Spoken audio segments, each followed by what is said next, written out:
उस जाति जनगणना से पूरे देश को पता लग जाएगा कि हिंदुस्तान का धन कहां है, किसके हाथ में है, पिछड़ों के हाथ में कितना, दलितों के हाथ में कितना, गरीब जनरल कास्ट के हाथ में कितना, महिलाओं के हाथ में कितना, पूरा साफ हो जाएगा सबके साथ। उसके बाद न्यू पॉलिटिक्स शुरू होगी। उसके बाद ये स्टेज पे ऐसे कभी नहीं खड़े होंगे। अभी ये कह रहे हैं भैया मुझे नहीं मालूम, कब कहेंगे भैया मेरे 50% लोग हैं, मेरे 2% धन है, मुझे 50% धन चाहिए।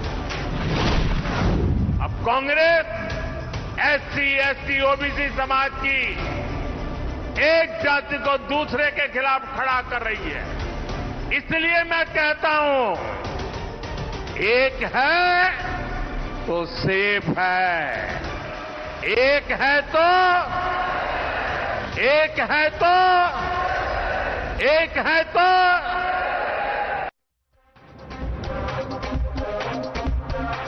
Good evening, ladies and gentlemen.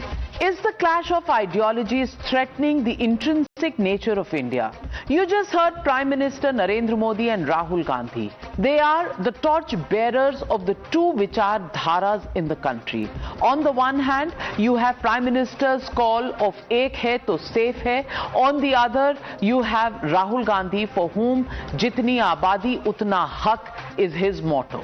Which path will Bharat choose? One which unites all Indians with the slogan of Sabka Saath, Sabka Vikas, or the Vipaksh way, where one community is favored over the other in the name of secularism. While Prime Minister Modi lauded Sufism as India's pluralistic heritage at the Jahan-e-Khusro event just recently, on the other hand, the Congress's Sarkara of Karnataka budgets thousands of crores of taxpayers' money for minority development, including reservations in the name of religion. Is this in line with what Rahul Gandhi has promised? Jitni Abadi Utna Haq?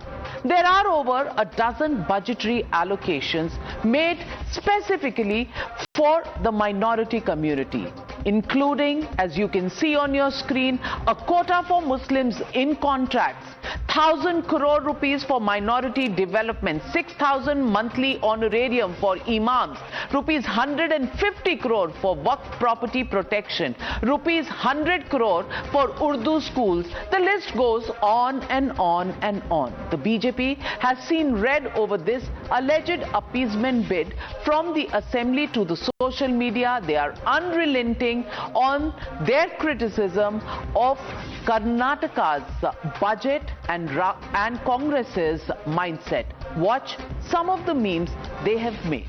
This one showing Chief Minister Siddaramaiah with a skull cap with a caption that says Halal budget. The next one showing the Chief Minister cutting a cake called Karnataka and giving a big slice of it to the minority community. Behind him is a poster of the picture of Muhammad Ali Jinnah saying Jinnah Part 2. There are several others as well.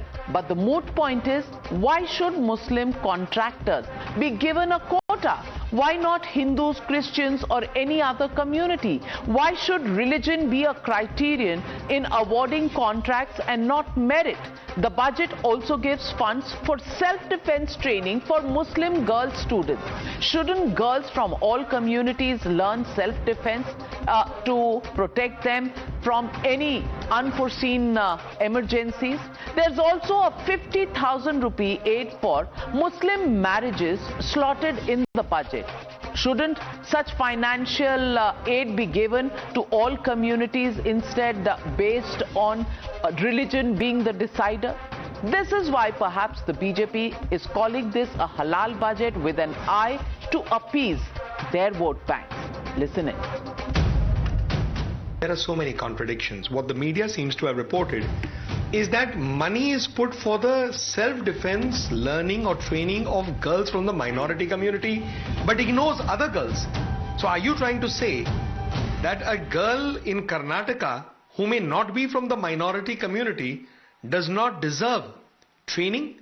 And what is the message? That only the minority girls are under threat? Can you send such a terrible message to the citizens of this country and particularly in Karnataka? The state government of Karnataka has released a budget, and the budget seems to be very inspired by their new icon Aurangzeb. Now, there was a budget that was released. It has many instances of minority appeasement. Rejecting the charges of appeasement, the Congress party has pointed out that they have also given rupees 199 crore funds to the Sri Renuka Yallamma temple. The budget also speaks of developing the historically important Lakkundi temple and a hike in the amount paid to the archakas of 25,551 temples. But there are no specific quotas or targeted schemes for people who belong to the Hindu community. However, the Congress defends their budget as people's budget. Watch their defense. ಎಲ್ಲ ಇಲಾಖೆಗಳಿಗೂ ಜಾಸ್ತಿ ಮಾಡಿದ್ದೀವಿ, ಹಾಗೆಯೇ ಮೈನಾರಿಟೀಸ್ಗೂ ಜಾಸ್ತಿ ಮಾಡಿದ್ದೀವಿ, ಹಿಂದುಳಿದವರಿಗೂ ಜಾಸ್ತಿ ಮಾಡಿದ್ದೀವಿ. ಆಮೇಲೆ minorities ನಲ್ಲಿ ಬರೀ ಮುಸ್ಲಿಮಾನರೇ ಬರಲ್ಲ, ಬೌದ್ಧರು ಬರ್ತಾರೆ, ಜೈನರು ಬರ್ತಾರೆ, ಸಿಖ್ರು ಬರ್ತಾರೆ, ಕ್ರಿಶ್ಚಿಯನ್ರು ಬರ್ತಾರೆ. ಬಜೆಟ್ ಎಂತ ಇದು ಎಂತ ಹಲಾಲ್ budget. First, BJP should answer. All MPs, all these leaders should answer what they had given to Karnataka. They doesn't have guts, they doesn't have voice, they doesn't have strength, they doesn't have moral right to save Karnataka. In the central budget, nothing was been given to Karnataka. It is a shame on them. Let them do whatever they want. ಈಗ Muslim ಜನಸಂಖ್ಯೆ ಎಷ್ಟಿರೋದು 14%. ಈಗ budget ಎಷ್ಟು ಕೊಟ್ಟಿದ್ದಾರೆ? 4,09,000 budget ಕೊಟ್ಟಿದ್ದಾರೆ. ಈಗ population ಪ್ರಕಾರ ನೀವು ನೋಡಕ್ ಹೋದ್ರೆ ಕನಿಷ್ಠ 60,000 ಕೋಟಿ ಕೊಡಬೇಕು. ಎಷ್ಟು ಕೊಡ್ತಾ ಇರೋದು? 4,700 ಕೋಟಿ ಕೊಟ್ಟಿದ್ದಾರೆ. ಎಷ್ಟು? 4,700 ಕೋಟಿಗಳದು. ಅಷ್ಟು ಅವ್ರಿಗೆ ಕಾಮನ್ ಸೆನ್ಸ್ ನನ್ನ ಹೇಳೋದು. ಆಮೇಲೆ ಎಲ್ಲರಿಗಿಂತ ಹೆಚ್ಚಾಗಿ ಬೇರೆಕ್ಕಿಂತ ಎಜುಕೇಶನ್ಗೋಸ್ಕರ ಕೊಟ್ಟಿದ್ದಾರೆ. ಅಲ್ಪಸಂಖ್ಯಾತರು ಎಜುಕೇಶನ್ಗೋಸ್ಕರ ಕೊಟ್ಟಿದ್ದಾರೆ. While even if the Congress is doing this to maintain their vote bank, the recent record of the Congress party in elections clearly shows that they've seen successive and embarrassing poll debacles. The Congress is left with only 3 states, Karnataka, Telangana and Himachal Pradesh. With the crutches of regional alliances, it has clung on to power in a few more. But in these 3 states, there's an all-out push to guard its minority vote bank, almost as if the only oxygen that is left will come from this vote bank. Watch how the Congress's secular mask has slipped in recent times. The Congress government in Himachal Pradesh released an order recently seeking funds from temples for their khatakhat schemes. Only temples, mind you. Is this secular? After an uproar on the issue, Chief Minister Sukhu clarified that they will not snatch temple donations, so a U-turn made absolutely relevant for them.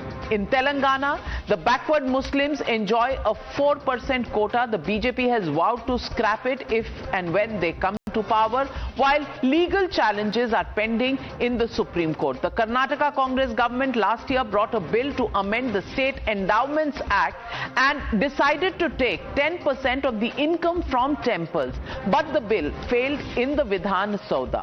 In 2021, the Tamil Nadu government had asked temples to donate to the Chief Minister's Relief Fund, but after outrage, the order was withdrawn. From hailing the Mughal tyrant Aurangzeb to claiming that mathematics came from Islam to clinging to the name of Tughlaq, aap chronology samajhiye.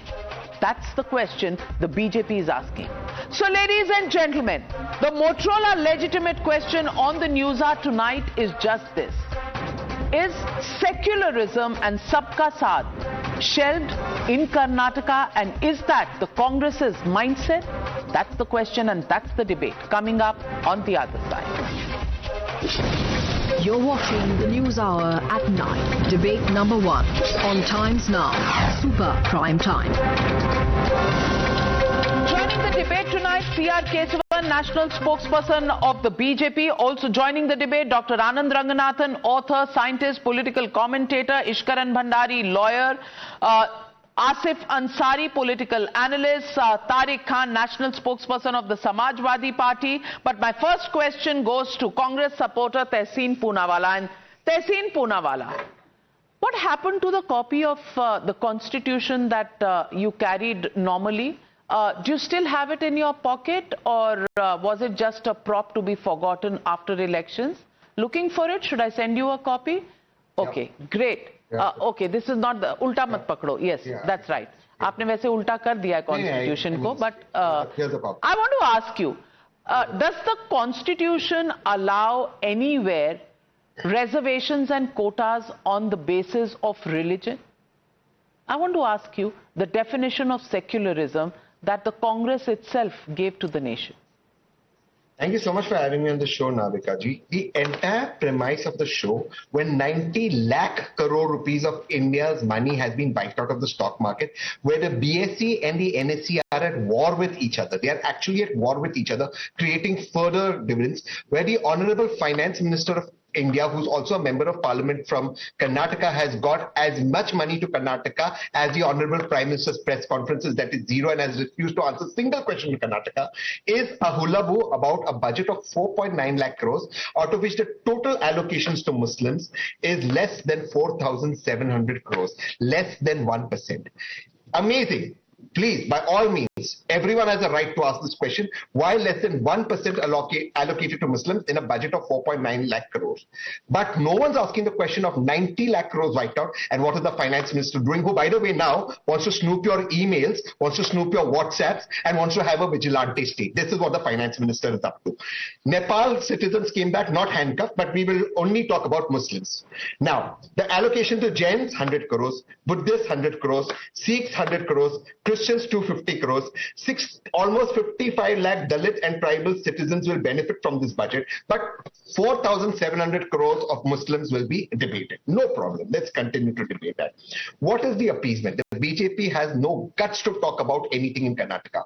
Between 2009, when the BJP was in government, most of their promises remained unfulfilled. The BJP between 2019 and 2023 diverted 6,021 crores from the SC/ST funds. Please allow me. I request you. No, I will allow you. Please allow me. I'm a student and I'm trying to understand the language that you're speaking in. मुझे फारसी लग रही है, because I'm asking you a question about the Congress's budget and whether, as per the Constitution, any reservation. I didn't even mention anything else.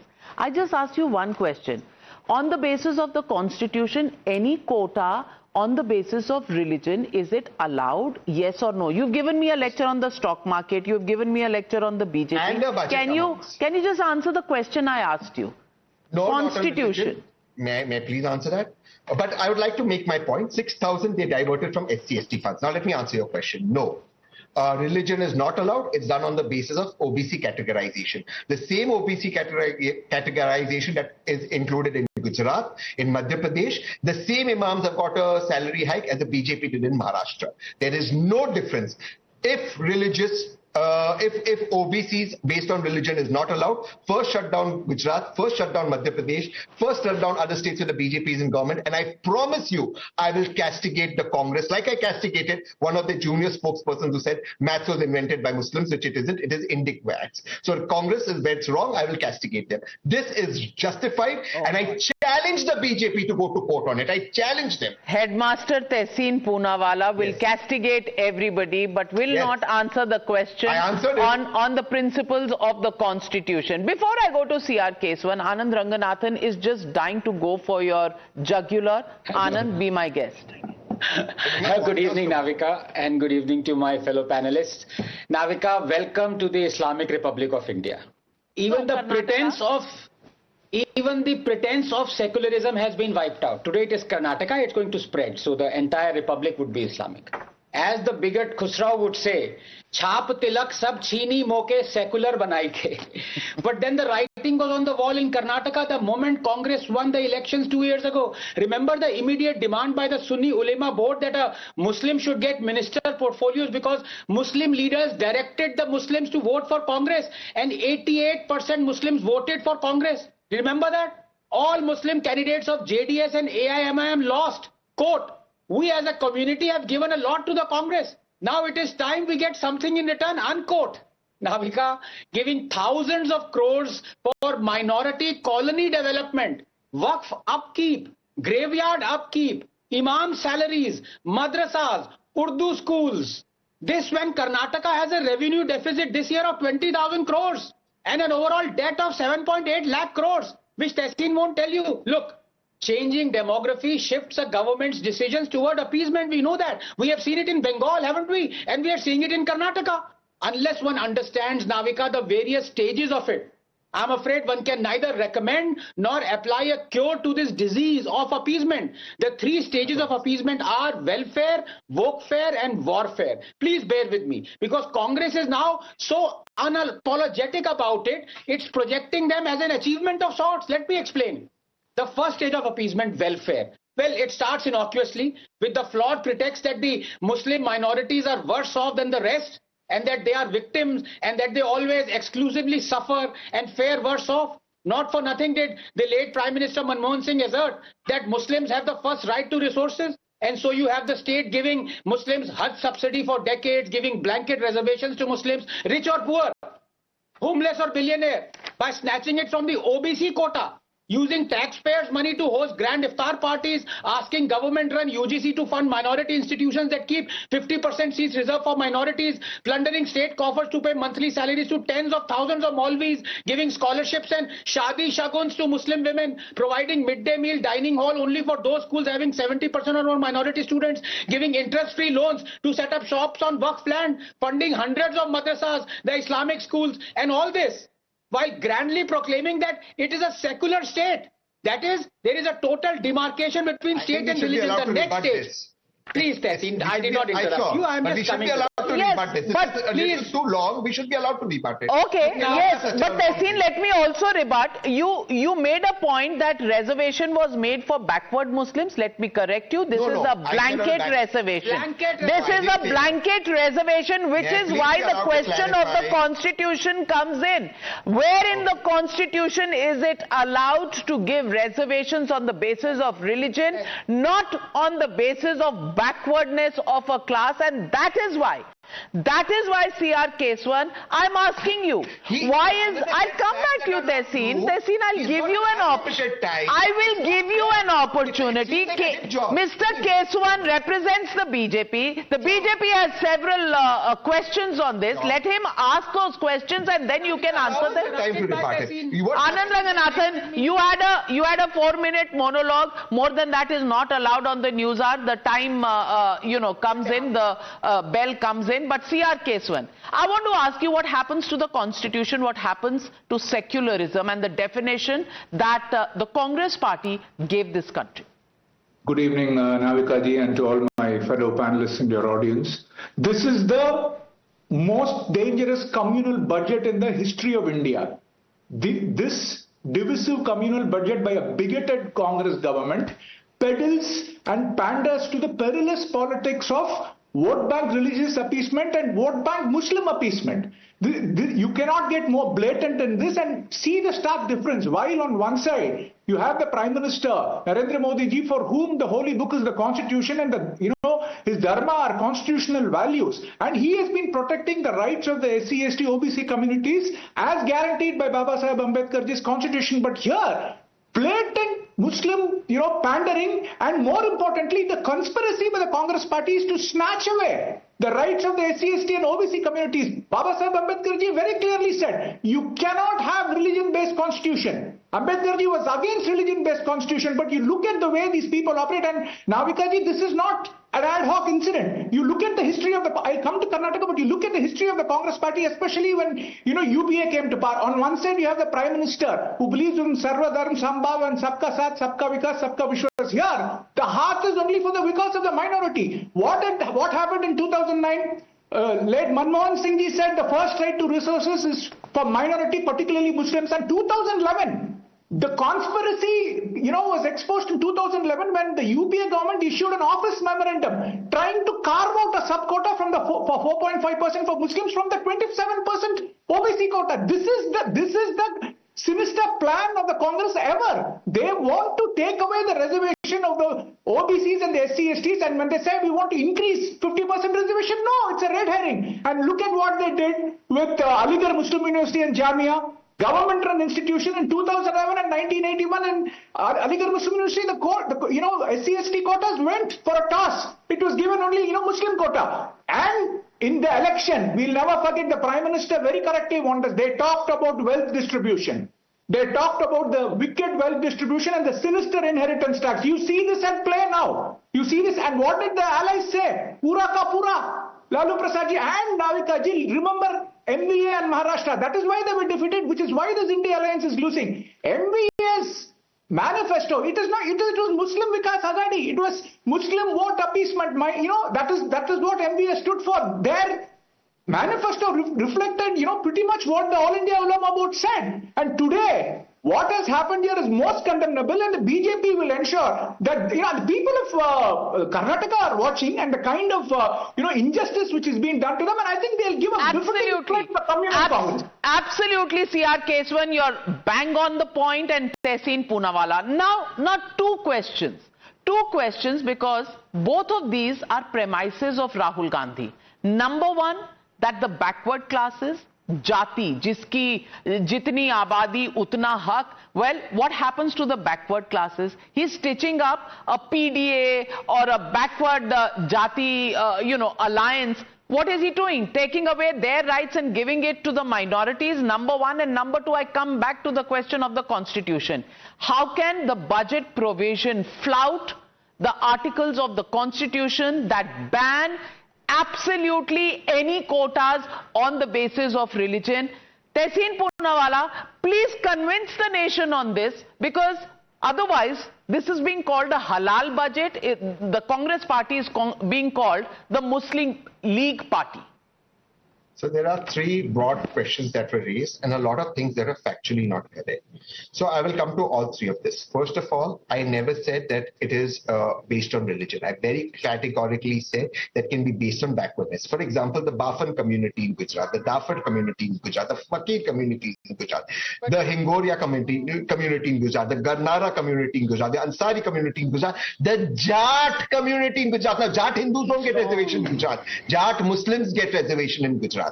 Second thing, my friend C.R. Kesavan said a very important thing. He said, look, AMU, the reservations for SC/STs were taken back. The matter recently went to Supreme Court. Supreme Court ruled it's a minority institute. Leave all of that. Since 11 years, who's the Prime Minister of this country? Why couldn't the Prime Minister give justice to the SC and STs? Now let's come to the most important case. I'd like a quote. This is a quote made a few days back. It says, the gentleman was a symbol of India's pluralistic and inclusive cultural identity. We celebrate his contribution to music, poetry, and the unification of diverse cultures. The gentleman who made this speech was the Honorable Prime Minister about the biggest that Anand Ranganathan ji said, Khusrao ji. And does the BJP believe Khusrao ji was a bigot? Is that what we are coming down to? Look, I have no problems with people's personal opinions. But then to make this, to link this to the Congress, I think it's a tad unfair, Dr. Anand. Please, you may respond to me. Karnataka's revenue deficit is amongst the third lowest in the country. Its revenue deficit, it's spending the second highest on infrastructure in the country. That is the budget. But you're debating 4,000. Sometimes your logic is so unbearable that I certainly need a doctor at this point in time, because it is. If you're a medical doctor, yes, Anand Ranganathan, I need your help. I can barely breathe with the number of lies that are being, piled onto us. But, on the contracts for government jobs, it's a blanket Muslim quota that has been put. Anand Ranganathan, ab ye Tehseen ko, I really don't have the patience to explain this to Tehseen. Please take over and explain how. Navika, somewhere, I don't know where, Jinnah is smiling, because in the end, he got not one, but two Islamic republics. Now, I want to ask a very pointed question to Tehseen. I know he's doing the semantics of other backward classes, not castes and Muslims. The fact is, Tehseen, do you deny the fact that Mr. Azim Premji was also eligible under the 4% blanket reservation Muslim quota? any Muslim in Karnataka. It wasn't about class at all. So please do not obfuscate the matter. It was under the clause 2B of the OBC reservation. It was over and above what other Muslim classes have been given reservation. It was a proposal of Deva Gowda that was implemented by the Congress, and Mr. Keswan also needs to answer that until Mr. Bomai struck it off for 10 to 15 years with the central government and the state government both being BJP, that quota existed. So why even under the BJP governments in Karnataka, you were giving blanket 4% reservations to Muslim, Mr. Keshavan? You need to answer that as well.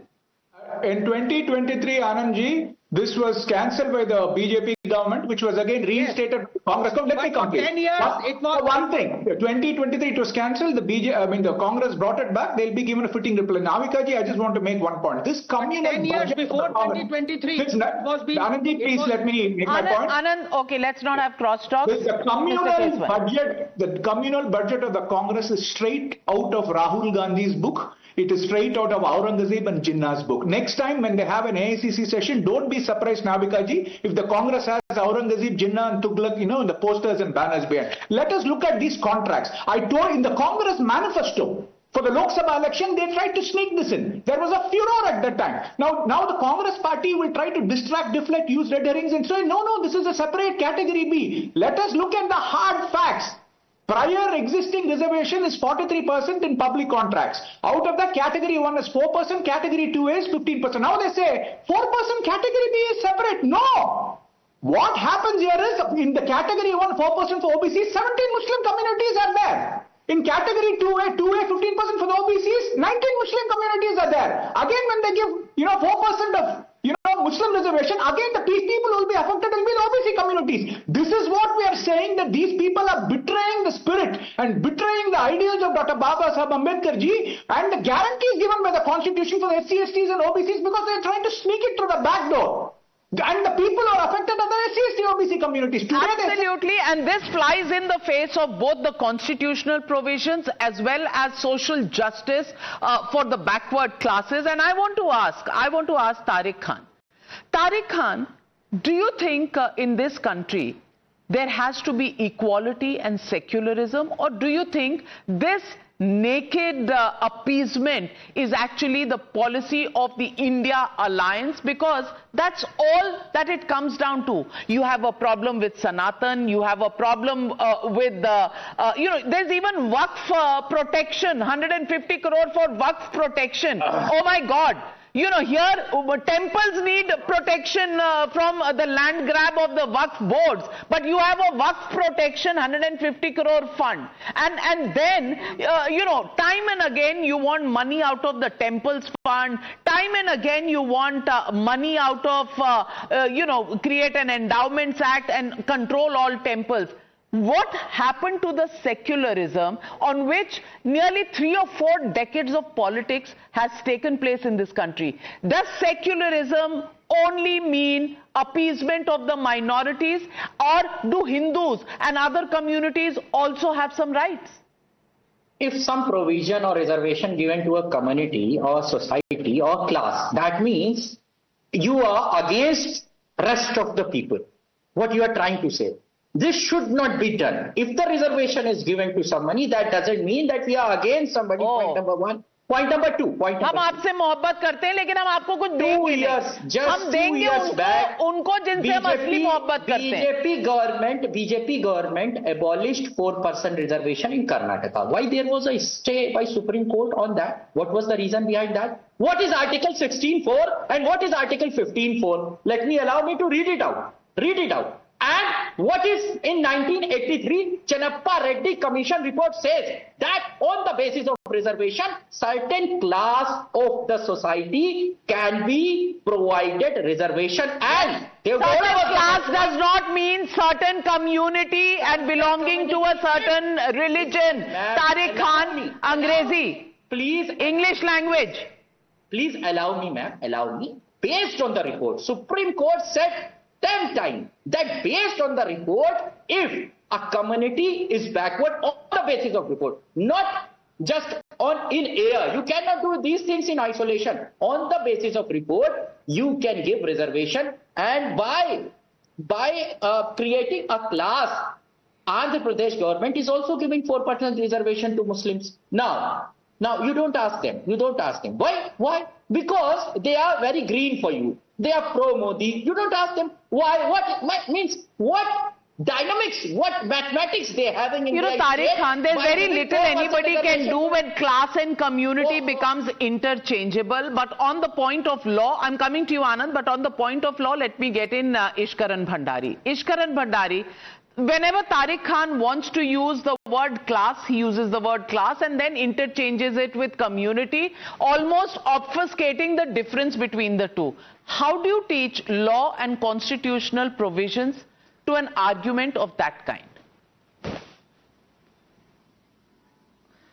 Navika ji, it's a serious debate and we need to come to solutions. Calling it a halal budget or Muslim minority appeasement will not solve anything. My friend Tehseen very cleverly comes up with only 4,700 crore. Reminds me of that old joke. जो तेरा है वो हमारा है, पर जो मेरा है वो मेरा है. If you out of a cake take away a slice of pastry and reserve it exclusively, but the remaining cake is for everybody, that is misbalance and that cannot be allowed in a constitutional scheme. Secondly, religious reservation happened once before 1947 and the result was Pakistan and Bangladesh. Now to have religious reservation is to not learn from history, because these demands will keep growing. It could be 2% or 4% today in contracts, then 8%, then 15%, then 20%. There is no end to it. It's a principle we are talking about here. The third aspect, who suffers by this reservation? Take the example of 2011, Jamia Islamia Millia University. As soon as reservation came in, who suffered? OBC, SC, ST. All those who cry about OBC, SC, ST, but in the end only are trying to benefit a particular minority vote bank. Now let's come to solutions. There are two aspects to it. Reservation, or the entire basis of it is historical injustice, historical lack of education, historical prejudices, historical lack of wealth.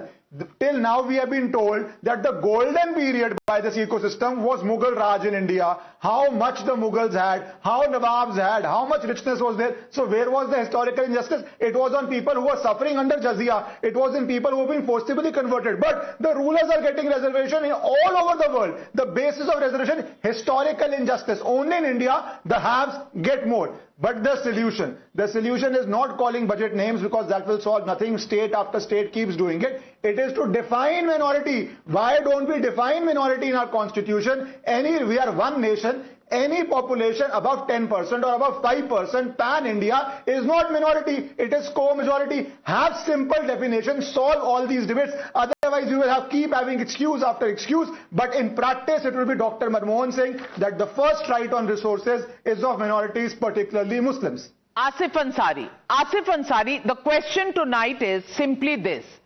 Why should any government have anything, any provision in a government policy on the basis of religion? If it is on the basis of backwardness, if it is on the basis of economic criteria, it makes sense. It can be included.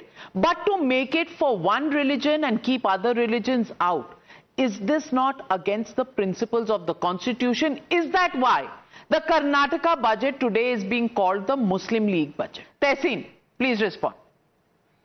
The BJP can call the budget whatever it wants to call. They can call it the Jinnah budget, the minority budget, whatever they want. It makes no difference. The questions that the BJP needs to ask is, there is a revenue that has to come to Karnataka. Will the union government give it to the people of Karnataka? Will the finance minister, who's an MP of Karnataka and wants to snoop on people's emails and WhatsApp now, actually raise money and answer questions on Karnataka? The questions that need to be asked is, when will Karnataka get the same help as other states get, and Karnataka the injustice to Karnataka with regards to GST and other tax will be taken away? The question that needs to ask is, with delimitation, Karnataka is set to lose its seats. Will Karnataka be given its justice for keeping its population under control? Everything else that the BJP wants to do is Hindu-Muslim, and again, the BJP needs to ask one question. For 10 years under the BJP government, the same 4% reservation was given to Muslims. Why, until Amit Shah ji thought only at the eve of elections was this tried to struck off and the Supreme Court stayed it? That is the question that the BJP needs to answer, because the BJP that increased Maulana salaries in Maharashtra before elections is the one party that only indulges in hypocrisy. Anand Ranganathan? Navika, first let me clarify the fake news that was being spread by my good brother Tariq Bhai. there is OBC reservations under 2A and 2B. Muslim classes, 36 of them already in Karnataka get reservations under 2A, as a lot of other backward classes do. What we are talking of is blanket reservations that happen under 2B. So please do not spread this canard. You and Tehseen both. Now let me come to the fact that remained unanswered, unfortunately, which is who brought temples under government control? Congress. Who got this reservation policy? Congress. Who got the 4% blanket reservation for Muslims? Congress. Who did all those things, started the minority ministry? Congress. But then the BJP has been in power for last 11 years in center and state. Why is the BJP continuing with this? Is the answer that I request from Keshwan. All right, we'll get Mr. Keshwan, I'll come to you, but Asif Ansari. Asif Ansari, I want to ask you, when provisions are made for training in self-defense only to women in belonging to the minority community, is this not the biggest injustice that is being done to women in Karnataka as a whole? I want to ask you, why should self-defense not be, a criterion on which all women, all female students should be given access to for their own protection?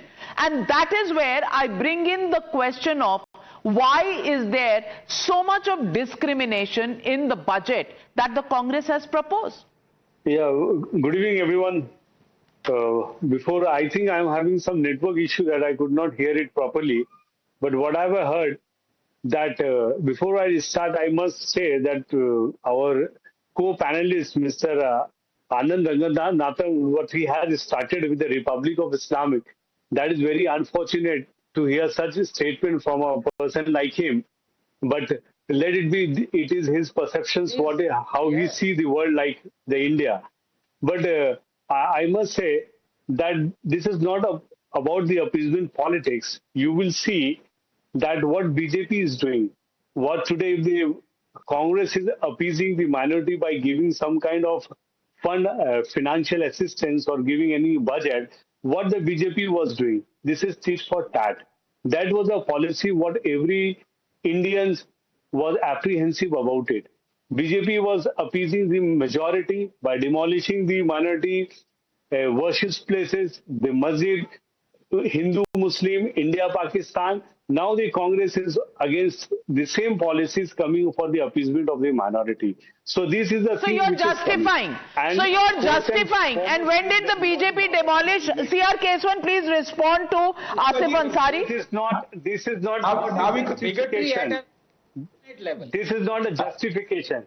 Of course you're justifying it. C.R. Keswan, please go ahead. Let me finish. Let me finish. Whatever comes, it has a reason. That is, every action has an equal reaction. All right. So you are saying this is a reaction that you're justifying it on the ground that the BJP appeases the majority, so you have the right, or the Congress has the right to appease the minorities. I mean, is there any logic?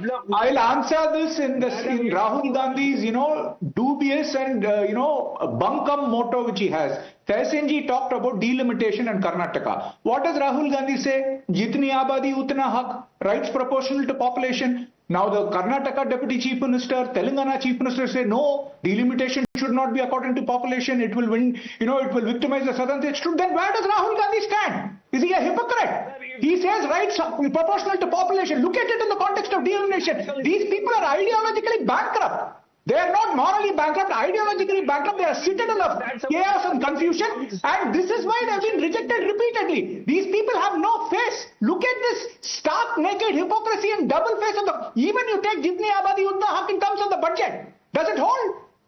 What bunkum are they talking about? So let me ask one question. This is straight out of Imran Masood. This Imran Masood person who made such bad comments about Modi ji, before 2014. This chap now has come out and said Akhand Bharat credit should go to Aurangzeb, and Aurangzeb's GDP should be looked at, and probably we should emulate it. Probably the Congress party has gotten hold of Aurangzeb's economic policy and how he increased GDP, which is why they're probably implementing it in Karnataka. Shame on the Congress party. Well, clearly there is the problem of the constitution, because clearly the constitution has become a problem for the Congress party, and there is an ideological problem as well. Jitna abadi utna haq, if that is the motto of Rahul Gandhi, where does the rest of the Congress party stand on this? Why are people opposing it? Lock, stock and barrel, all questions creating confusions. But the biggest question, holding the constitution in your pocket, and when you take oath, probably not enough unless you follow the letter and spirit of the constitution. And the Karnataka budget goes against the letter and the spirit of the constitution. I rest my case. The Congress needs to wake up, smell the coffee. Thank you very much to all my panelists for joining me on debate number 1.